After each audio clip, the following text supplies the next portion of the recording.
Bien. Bueno, a ver, vamos a achicar esto.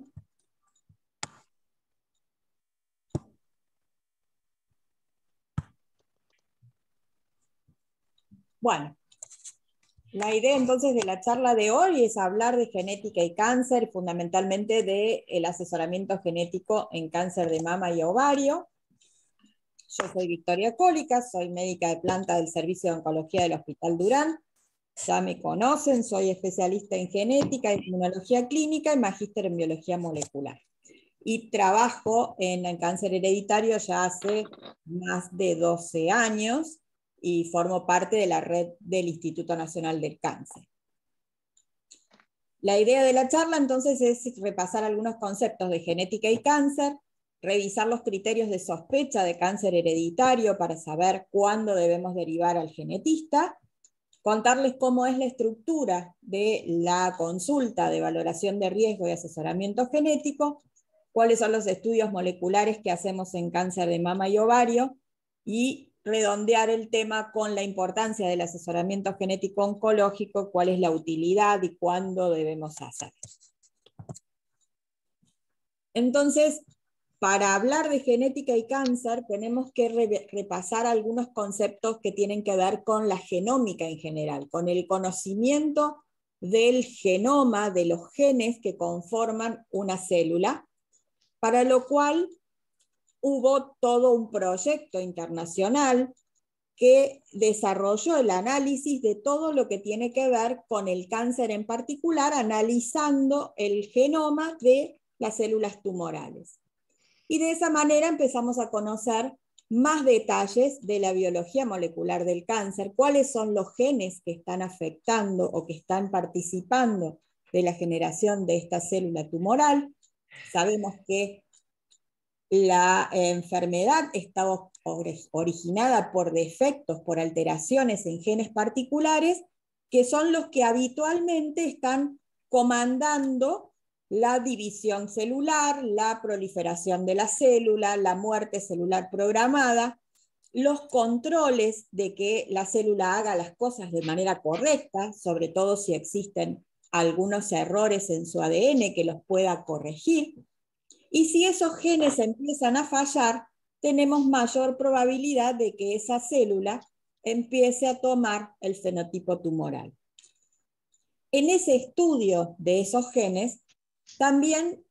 la genómica nos ha podido determinar cuáles son los puntos, cuáles son los cambios, las mutaciones, las variantes que van a generar mayor proliferación de esta célula tumoral y que pueden ser los sitios a donde se apliquen tratamientos dirigidos, a donde se generen moléculas que inhiban esos puntos para que la célula tumoral deje de proliferar. Y esto es lo que conocemos hoy como medicina de precisión o tratamientos dirigidos.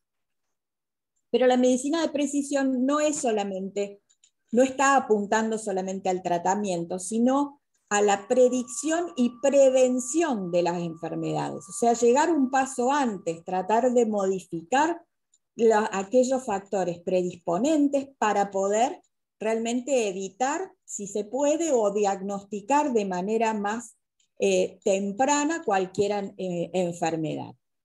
Y en eso también los genes que se han ido identificando a través de estos estudios genómicos permiten saber cuáles son aquellos que de alguna manera predisponen a que el paciente tenga cáncer o tenga mayor riesgo de presentar esta enfermedad. Entonces así hablamos de que en cáncer de mama, en cáncer de ovario, la medicina de precisión realmente abarca todos los pasos de la atención del paciente. Desde el diagnóstico a la clasificación molecular, saber concretamente cuáles son las distintas características del tumor que nos van a decir cuáles son los factores predictivos de respuesta, o sea, cuáles son los tratamientos que van a ser más efectivos para ese paciente, e incluso vamos a poder ver cuáles son los genes que están activos en ese tumor y poder saber si el tratamiento que estamos haciendo es el más conveniente. Esto es lo que empiezan a hacer utilidad las plataformas genómicas. Y por supuesto todo esto va a mejorar la calidad de vida de las pacientes. La medicina de precisión se define como un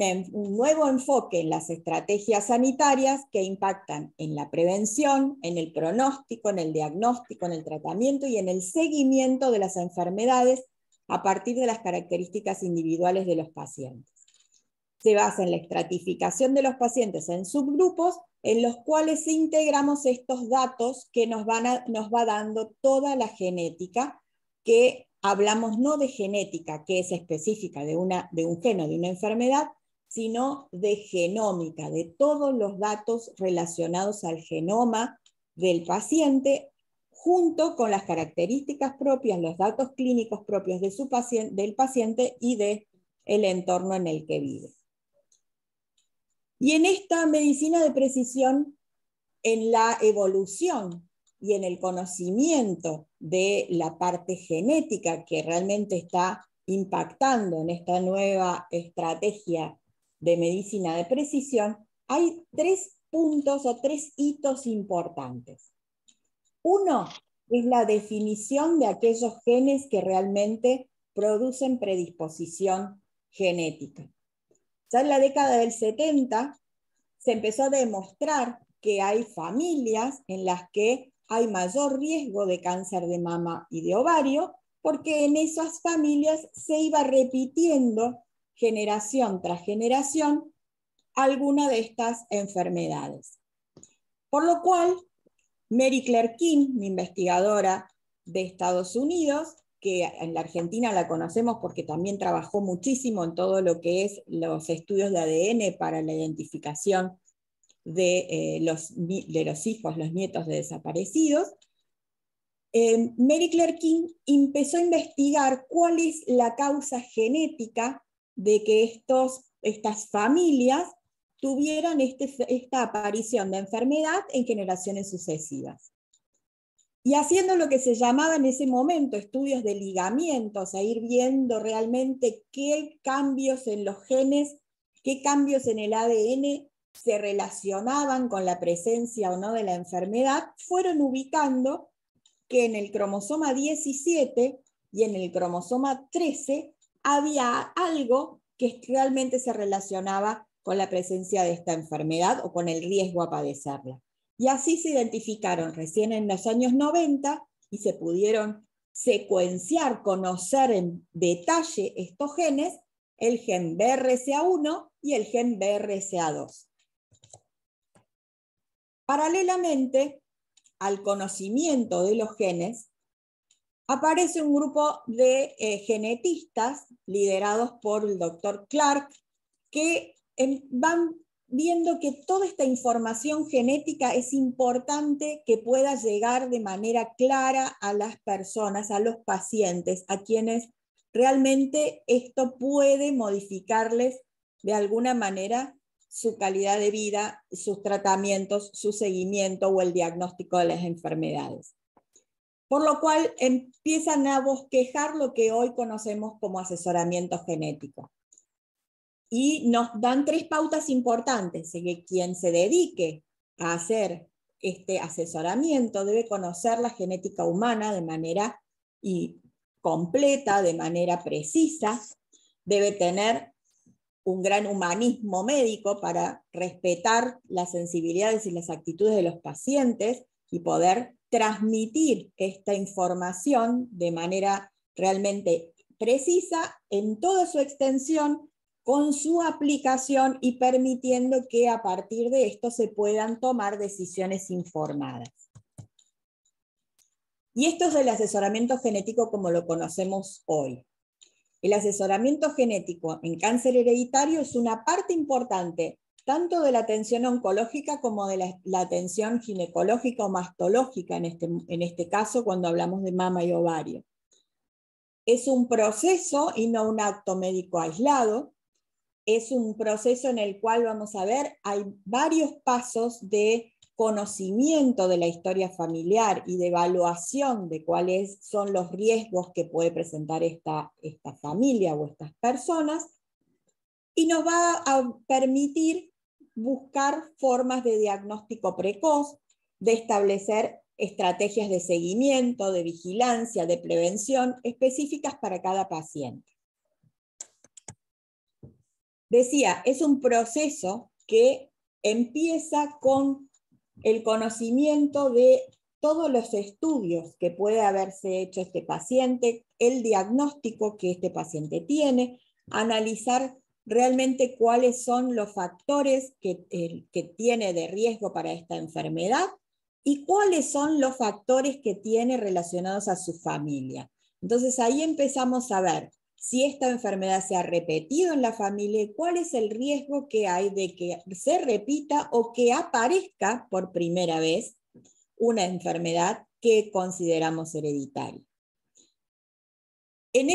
este proceso vamos a estimar el riesgo personal y familiar de cáncer. Acá vamos a ir viendo que cada familia, cada persona tiene un riesgo de tener cáncer, que tenemos todos, de tener un cáncer de manera esporádica. Podemos tener el 80% de los tumores, no tienen una carga genética específica, pero sí hay un grupo importante de pacientes en los que conocemos una historia familiar y esa historia familiar ya permite pensar que hay mayor riesgo de que esa enfermedad vuelva a repetirse. Y dentro de ese grupo hay un grupo aún más pequeño, pero muy importante, en el que hay algunos genes en particular que están haciendo que ese riesgo aumente mucho respecto a la población general. Por lo cual, en ese grupo de riesgo vamos a establecer las medidas de vigilancia y prevención específicas. En algunos casos vamos a poder modificar o establecer o definir estrategias específicas de manejo quirúrgico. Vamos a hablar siempre de cuáles son las opciones reproductivas y en algunos tipos de genes vamos a poder establecer algunos tratamientos dirigidos porque sabemos que tienen una ventaja selectiva, si se quiere, o tienen mayor efectividad algunos tratamientos en determinados pacientes, según la genética de determinados pacientes. Por lo cual el asesoramiento genético, hoy decimos, es el pilar de la medicina de precisión. Como decíamos, la primera pregunta que hacen los pacientes es si el cáncer se hereda. El cáncer en sí mismo no se hereda. Lo que sí se puede heredar es el riesgo o la predisposición a padecerlo si estamos dentro de este grupo que decía, ya tiene antecedentes familiares o tenemos un gen en particular que está definiendo un síndrome particular o una enfermedad hereditaria en particular. Y esas enfermedades hereditarias que plantean este riesgo de aparición del cáncer pueden tener herencias de tipo dominante o herencias de tipo recesivas. Y acá nos tenemos que remitir a lo que conocíamos de genética del primer año de la facultad, cuando nos enseñaban la herencia mendeliana. Cuando una enfermedad es autosómica dominante, cuando afecta tanto a varones como a mujeres, cuando vemos que la afectación ocurre en generaciones sucesivas y que puede transmitirse de varones a varones. Entonces, entre este grupo de patologías, en este grupo de síndromes de cáncer hereditario, vamos a encontrar el retinoblastoma, vamos a encontrar el linfaumen y la poliposis adenomatosa familiar, el síndrome de mama-ovario relacionado a los genes BRCA, a otros genes como el PTEN en el síndrome de Cowden. Vamos a ver el síndrome de Lynch en el cáncer colorectal no polipósico y así varios síndromes que tienen este tipo de herencia. Este tipo de herencia plantea que el riesgo de transmisión de la enfermedad es de un 50% a la próxima generación, porque tenemos un gen que presenta esta variante y la probabilidad de que ese gen de ese alelo con la variante se herede es 50-50, el 50% de chance en cada uno de los embarazos. Hay un grupo pequeño de patologías cuya herencia está relacionada o está, digamos, definida de manera autosómica recesiva. O sea que, volvemos, es autosómica, no está relacionada a los genes sexuales, por lo tanto, afecta tanto a varones como a mujeres,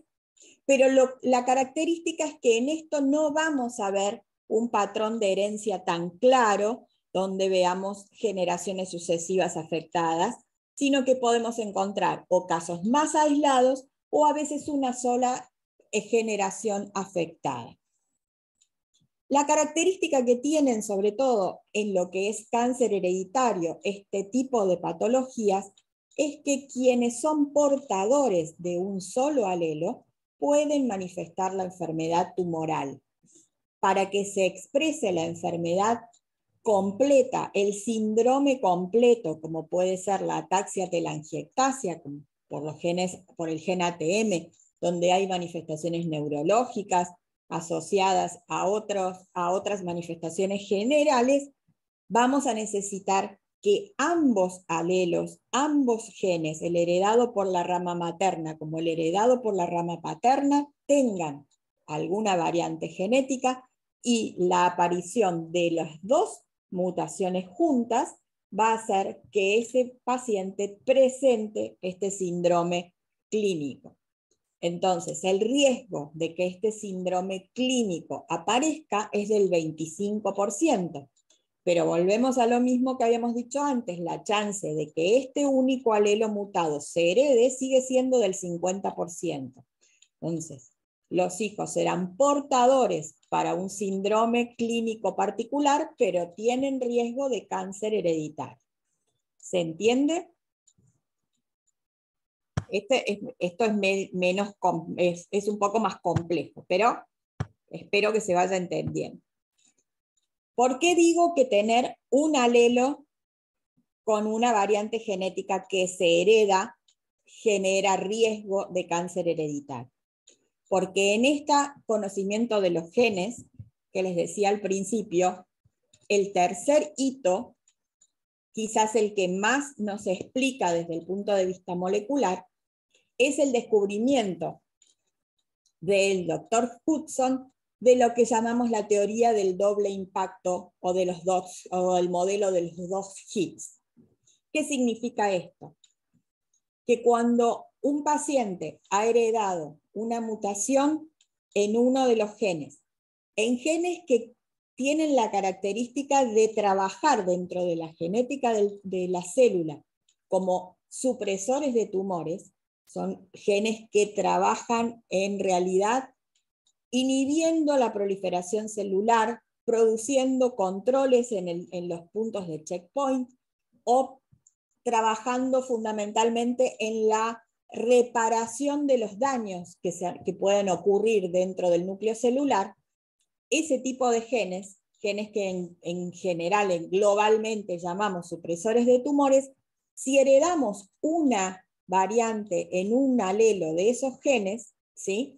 para que realmente eso se exprese y produzca algún efecto en la generación del tumor, necesitamos que se altere también el otro alelo. O sea, con una copia mutada no generamos enfermedad, pero sí generamos mayor riesgo que otra persona, porque ya tenemos un paso hecho. Entonces,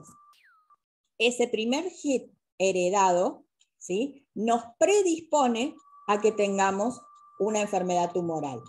La ocurrencia del segundo hit, que puede ser en un tejido particular, como puede ser la mama o como puede ser el ovario, es el que va a complementarse y producir la proliferación celular, la generación de la célula tumoral. Desde el punto de vista genético, esto se llama pérdida de la heterocigosidad, o sea que teníamos un alelo mutado con uno sano, el paciente es heterocigota para la mutación, tiene dos genes distintos, pero al producirse un cambio en el gen sano, que puede ser una mutación puntual, la pérdida de un fragmento del cromosoma, la deleción del cromosoma o el silenciamiento epigenético, ¿sí? O sea, que el gen deje de funcionar,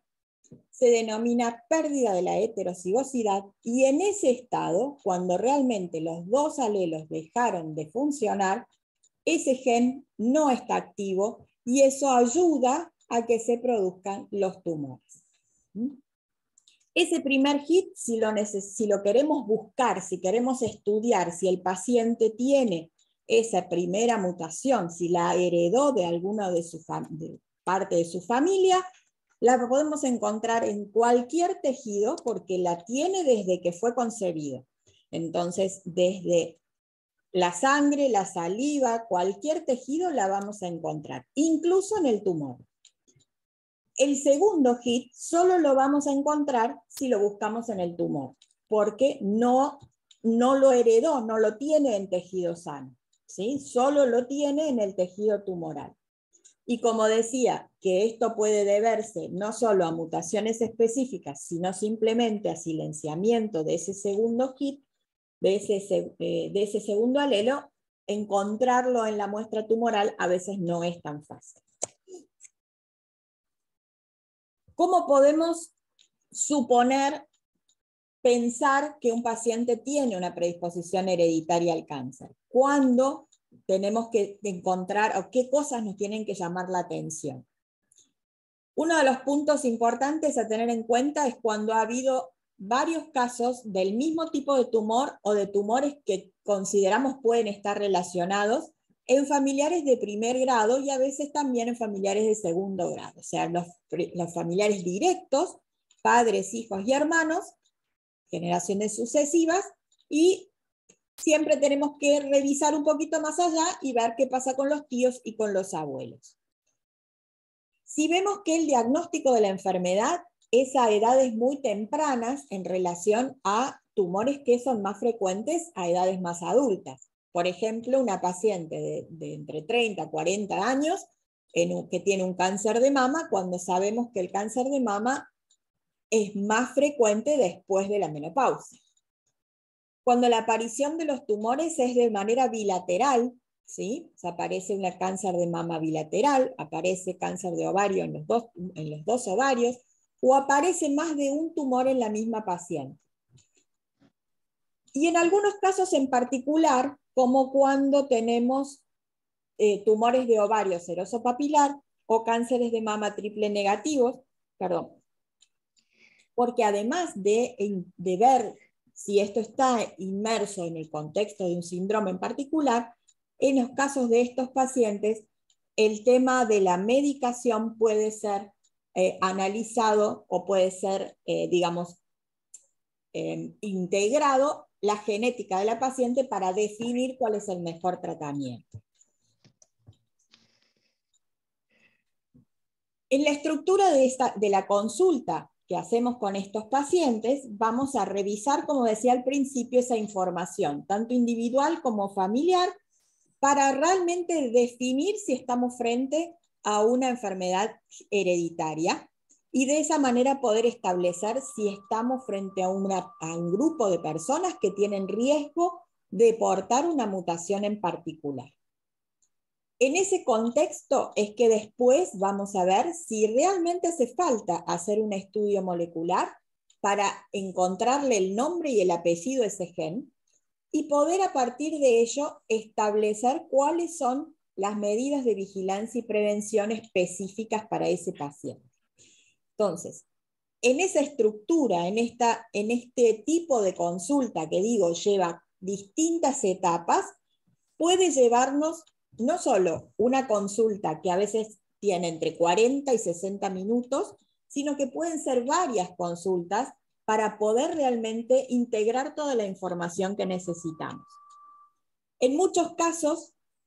estas primeras consultas las tenemos que subdividir porque hay mucha información familiar que el paciente no conoce, que necesitamos preguntarle específicamente qué pasó con los abuelos. Este tío que vive en Estados Unidos y tiene cáncer, ¿le hicieron o no le hicieron estudios genéticos? Porque si tenemos algún dato concreto, siempre nos va a ayudar para definir los estudios que necesitamos en nuestro paciente. Entonces hay un montón de datos que muchas veces el paciente tiene que ir a buscar. Esto es lo que ahora, con esta nueva posibilidad de las teleconsultas o de los dispositivos móviles con algún tipo de información o de plataforma, puede de alguna manera ayudarnos a decirle al paciente cuál es la información que vamos a necesitar, que necesitamos que nos traiga la anatomía patológica para ver cuál es el tipo de tumor que tiene, que necesitamos saber qué tipo de tratamiento se está haciendo, que necesitamos saber toda la información de la familia, a qué edades realmente se enfermaron, qué tipo de tratamiento hicieron, qué tipo de cirugía les hicieron. Entonces, así ir definiendo concretamente cuál es el síndrome, si lo hay en ese grupo familiar, y cuál es el riesgo de cáncer y de portar una mutación específica que hay en ese grupo. Por eso es importante no solo revisar el motivo de consulta y todos estos exámenes, este historial de cada paciente, sino también revisar cuáles son los datos que el paciente conoce, porque ya en muchos casos ha tenido consultas previas o ha tenido asesoramientos previos con otros médicos que le dicen, hacete tal estudio porque con eso yo voy a poder saber X cosa. Y sobre todo saber cuáles son las expectativas y las motivaciones que tiene el paciente, porque muchas veces nos pasa que la paciente es una paciente que tiene cáncer, y que dice, yo ya estoy haciendo mi tratamiento, yo no necesito ya más nada, yo sí lo que quiero saber es por mis hijos, yo lo que quiero saber es por mi hermana. Entonces, también tenemos que tener en cuenta eso, qué cosas son las que el paciente quiere saber para poder darle esa respuesta también dentro de nuestro asesoramiento. Y hoy tenemos distintos motivos de consulta. Aquellas pacientes que por esta guía que acabamos de ver fueron de alguna manera detectadas por sus médicos tratantes y derivadas a la consulta de asesoramiento genético, que en general son pacientes que están en curso de su enfermedad, pero también tenemos consultas de pacientes sanas, que son familiares directos de una paciente oncológica, que en algunos casos está en tratamiento y en otros casos ha fallecido y quieren saber cuál es su propio riesgo de presentar esta misma enfermedad. Hoy uno de los motivos de consultas más frecuentes es pacientes que se pidieron ya estudios moleculares porque el oncólogo, porque el médico que la estaba tratando necesitaba saber algún dato de su genética para definir el tratamiento, y después que le hicieron el estudio, le dicen, bueno, sí, cuando da consulta con el genetista, porque esto además tiene otros factores que tenemos que considerar, que no siempre es estrictamente lo farmacogenético, sino esta parte de los riesgos que hay para el resto de la familia. Y hoy esto se agrega la posibilidad que tenemos todos de acceder a muchos estudios genéticos a través de la web, en la que nos van a mandar una cajita con un tubo para que podamos poner nuestra muestra, sea de saliva, sea un hisopado de la mucosa yugal, y tras lo cual nos van a mandar un resultado. Y a veces esos resultados tienen que ver con enfermedad y a veces no, y a veces está muy poco explicado qué es lo que realmente nos va a decir ese estudio, por lo cual la consulta con el genetista, con el papel en la mano, y ahora qué hago, es un punto bastante frecuente de ver. Nosotros también vamos a revisar nuevamente, como parte de este primer análisis, de esta primera fase del asesoramiento, si los factores de riesgo o las claves de alerta se cumplen, y vamos a ser un poco más estrictos en la definición de esas claves de alerta, porque las vamos a ir orientando ya más directamente al tipo de enfermedad. Entonces, no solamente vamos a ver si estamos frente a pacientes que tienen diagnóstico precoz, o hay más de 2 familiares afectados, si hay algún tipo de tumor poco común, sino que vamos a ver también si hay ocurrencia de la enfermedad en sexos menos comunes, si realmente se cumple esto de la herencia mendeliana, si no hay otros factores de riesgo, Si hay otras enfermedades presentes en la familia, si ha habido otras enfermedades genéticas, si alguien de la familia se ha hecho algún estudio genético, vamos a analizar cuál es la etnia, cuál es la ascendencia del grupo familiar, porque hay algunos grupos étnicos que tienen mayor riesgo de determinadas enfermedades, y vamos así ir considerando si estamos cumpliendo los criterios de síndromes en particular, para los cuales tenemos muchas guías que se actualizan año tras año. Yo acá estoy mostrando la guía de la NCCN, pero tenemos las guías de las distintas entidades o, digamos, sociedades internacionales, tanto de Europa como de Estados Unidos, y los consensos intersociedades de la Argentina, donde ahí definimos concretamente los criterios de riesgo para cada uno de los distintos síndromes relacionados al cáncer de mama y de ovario. Y en eso nos empezamos a orientar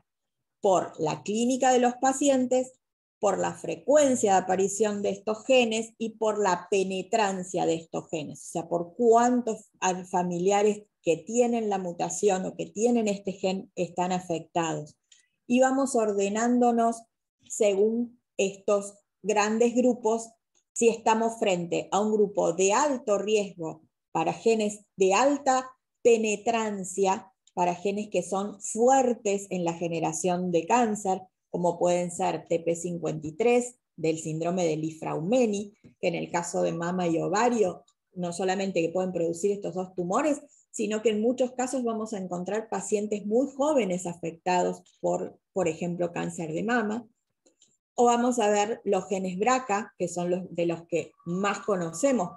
en general, porque desde Angelina Jolie han tenido muchísima más difusión dentro aún de los medios de acceso a toda la población, no solo los medios que llegan a los médicos. Otros síndromes como PITEN, el síndrome de Cowden, producido por el gen PITEN, donde vamos a encontrar, además del cáncer de mama, otros tumores diferentes asociados en la familia y algunos rasgos fenotípicos particulares. Y vamos a encontrar también familias en donde el cáncer de mama o el cáncer de ovario está presente, pero la herencia, el árbol familiar, no es tan definido como los que acabamos de ver, porque el riesgo de aparición es intermedio, el riesgo es menor que en el grupo de genes que acabamos de ver, pero sigue siendo importante en relación a la población general. Y por supuesto vamos a ver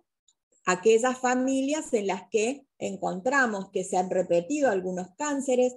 pero que la forma de aparición, las edades de aparición son las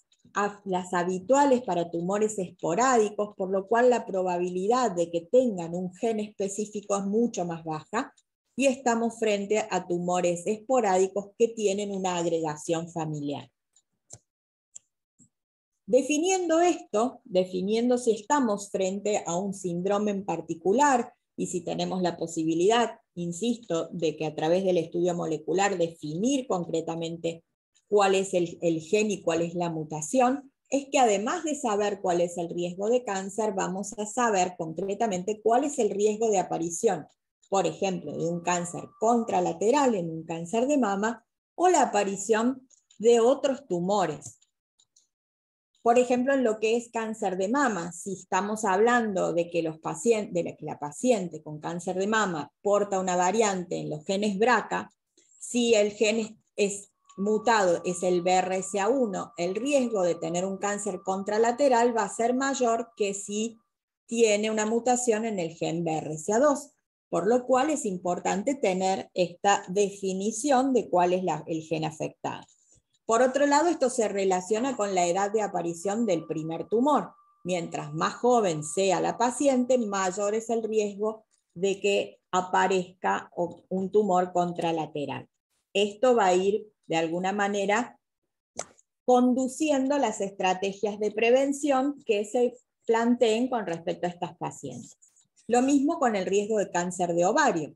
Sabemos entonces que estos genes, así como producen mayor riesgo de cáncer de mama, producen mayor riesgo de cáncer de ovario. Y ese riesgo de cáncer de ovario nuevamente es mayor para las pacientes que tienen BRCA1, perdón, este es el de mama, el de cáncer de ovario, que para las pacientes que tienen mutaciones en los genes BRCA2. De manera que podremos establecer la posibilidad de hacer una anexectomía de reducción de riesgo en aquellas pacientes cuyo diagnóstico original fue el de cáncer de mama para de alguna manera prevenir la aparición del cáncer de ovario. La salpingoforectomía bilateral profiláctica se recomienda cuando ha finalizado el deseo gestacional a partir de los 35 hasta los 40 años en las portadores de los BRCA1 y para un poquito después, entre los 40 y los 45 años, para las pacientes con BRCA2. Esto ha demostrado que tiene mayor impacto en reducir la mortalidad específica por cáncer y la mortalidad global en estas pacientes, aunque no está muy claro, hay de estudios contradictorios, controvertidos, si hacer la cirugía de los ovarios reduce o no la probabilidad de cáncer de mama. Pero sí está claro que la anexectomía de reducción de riesgo es una de las estrategias para hacer prevención del cáncer de ovario en estas pacientes. Como decía, para todo están las guías actualizadas y en estas guías también hoy se plantea que el riesgo de cáncer de endometrio en las pacientes con variantes en BRCA1 es un poco mayor, aunque todavía no está establecido claramente, pero sí es lo suficiente como para evaluar si en estas cirugías de reducción de riesgo no es también importante hacer una cirugía o una histerectomía dentro de esa cirugía general. Es un punto que tenemos que tener en cuenta y discutir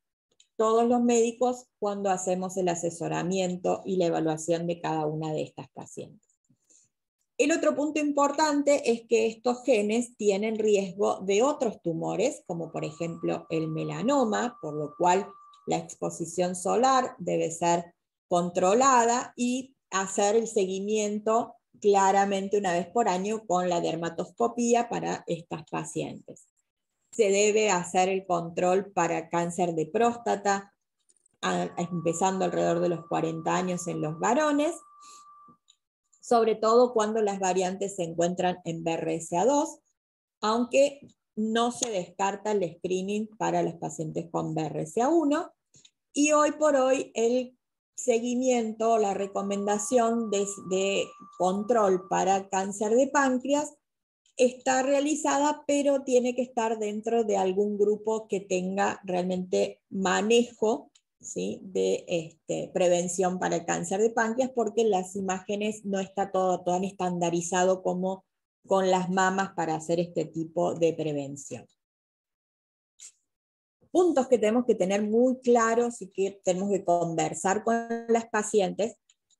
son las opciones reproductivas. Como decíamos recién, una de las cosas que vamos a hablar es si estamos frente a uno de estos genes BRCA, es la posibilidad de hacer una cirugía de los ovarios, por lo cual tendremos que hablar concretamente cuáles son sus deseos de tener o no tener hijos, hablar concretamente de la probabilidad de que este gen se siga transmitiendo, ¿sí? Y hay algunos trabajos que nos van orientando sobre cuáles son en general las opciones que las pacientes plantean. Son muy pocas las que no quieren tener hijos, algunas están a favor de la adopción, pero en general son pacientes que están a favor de quedar embarazadas,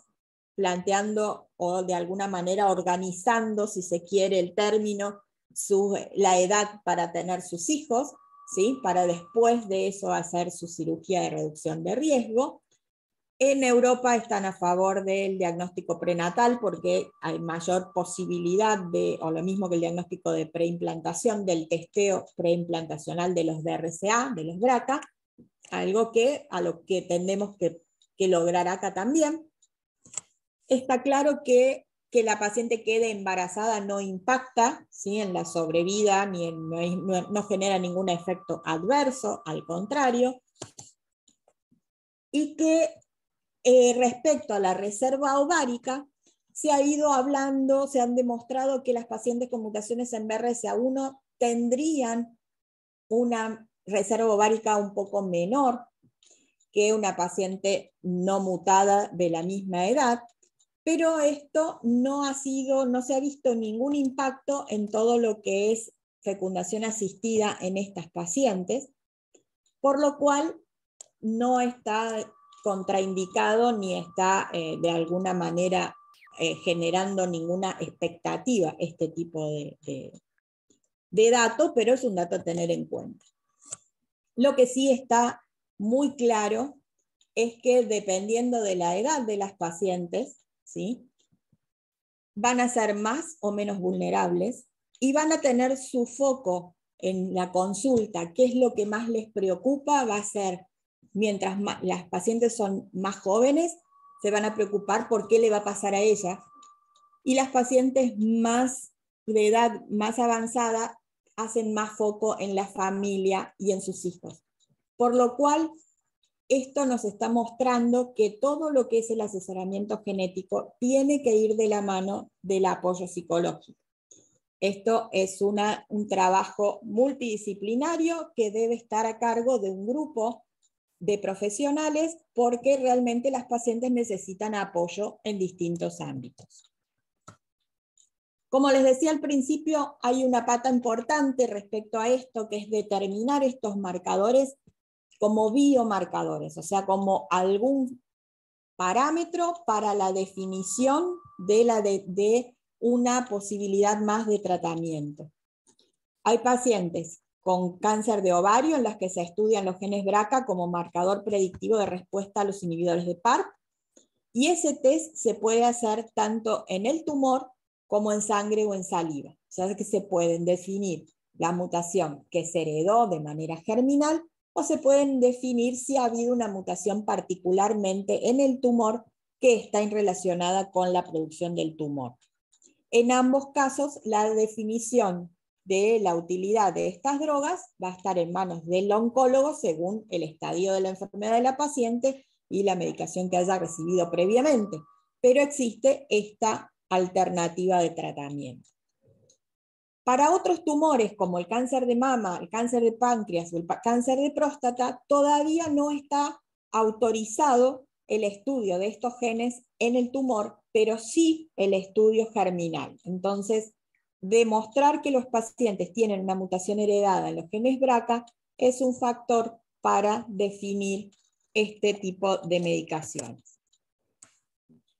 Es importante que tengamos claro que si nosotros hemos hecho estos estudios en el paciente indicado, en lo que llamamos el paciente índice, el caso índice, o sea, un paciente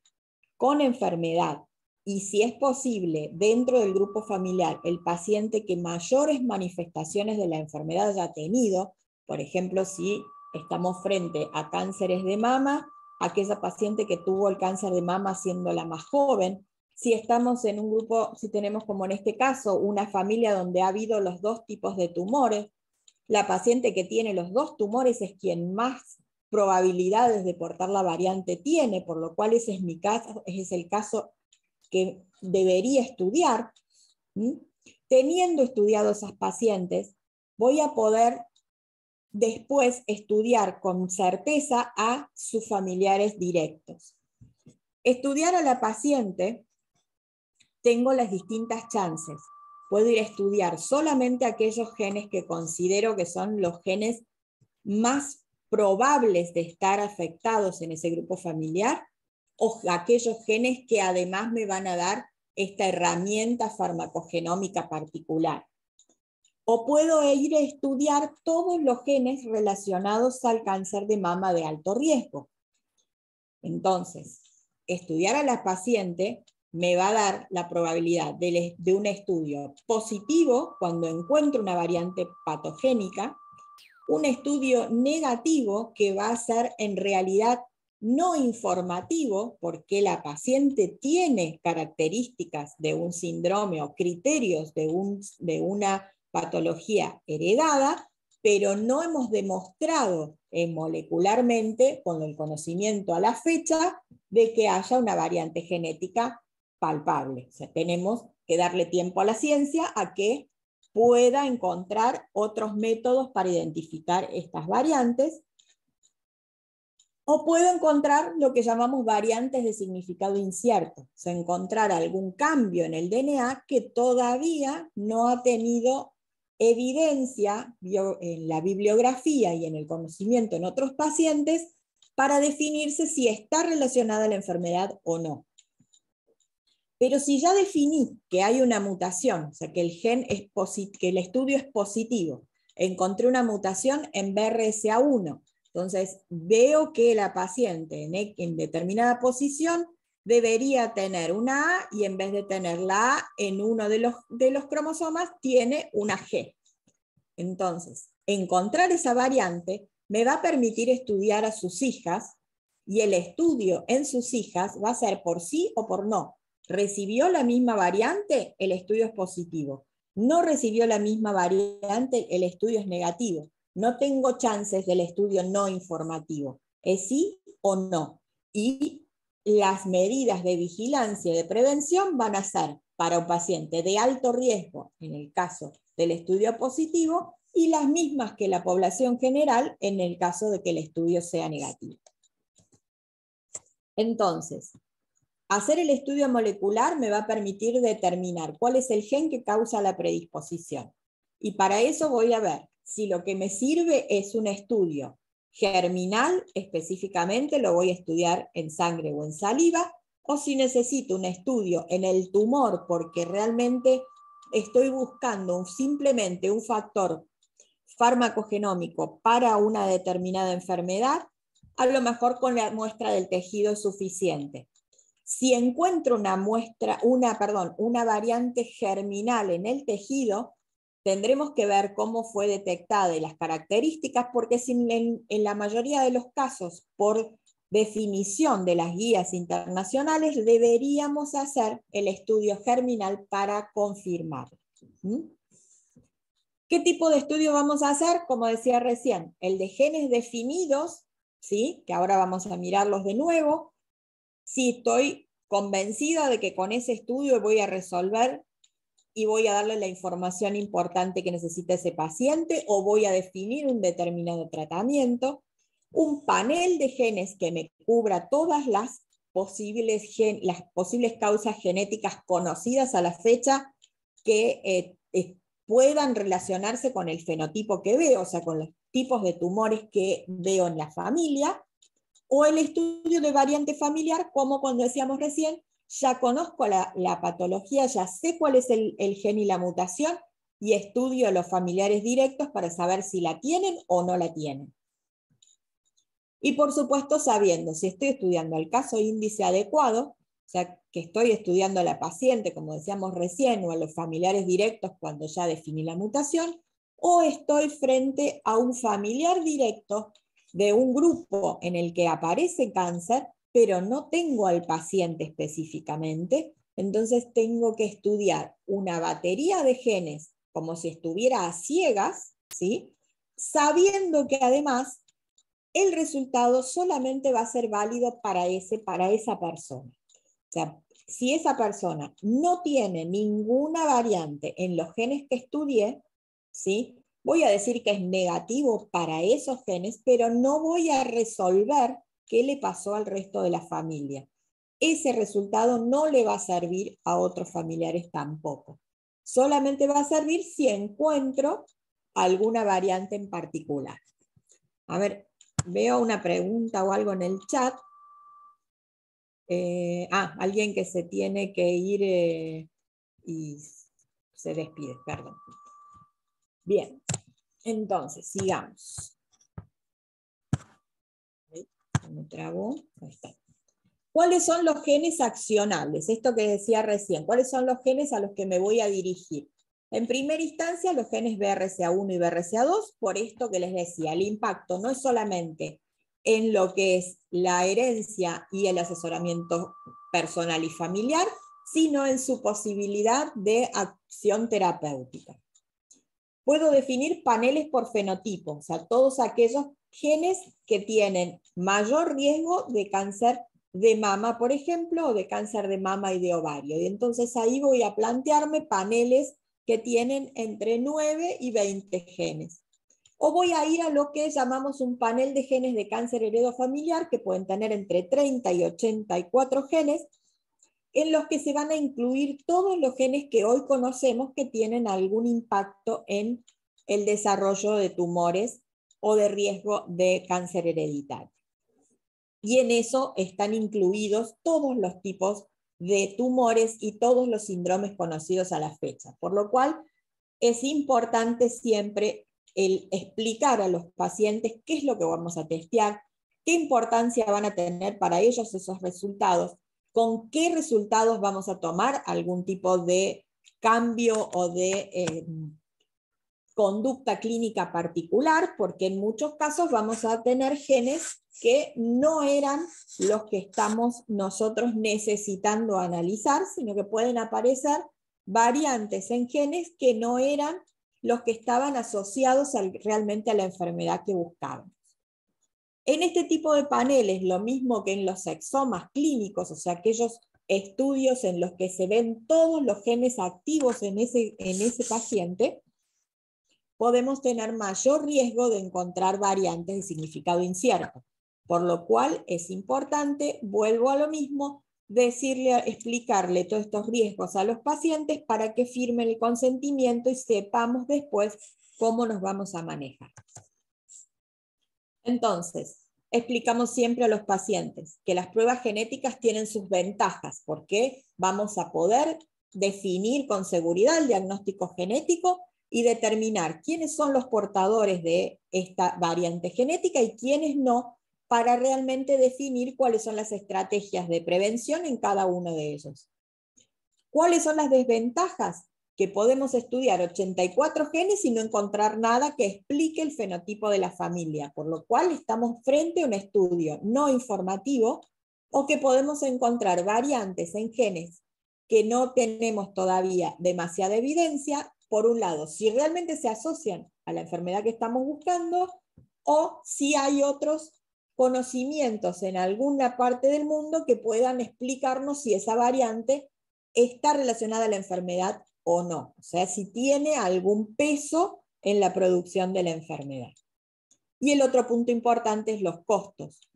Sabemos que son estudios caros, que no están siempre cubiertos por las coberturas médicas y que dependen del valor dólar, por lo cual el acceso a estos estudios no es fácil para todos los pacientes. ¿Por qué es importante entonces? Porque esto nos va a ayudar a estimar el riesgo de que se produzca cáncer durante la vida del paciente, o sea, estimar cuál es el riesgo real de tener un tumor para el paciente y para su familia, ver cuáles son los individuos que tienen un riesgo suficiente como para realizar medidas de prevención específicas y por supuesto, estimar o identificar los tumores que puedan responder a ciertos tratamientos. Y como les decía, el punto importante es evaluar las opciones reproductivas que tiene ese grupo familiar. A las pacientes siempre les decimos, es importante el asesoramiento porque es lo que nos va a permitir tomar decisiones informadas. Todas las dudas que tenga las puede hablar con el genetista, con el asesor genético. En la consulta de asesoramiento no hay tiempos, entonces es el punto, es el momento donde se pueden hablar todas las dudas que puedan surgir en el paciente. Le vamos a explicar que esto, de si el estudio que hemos hecho es negativo,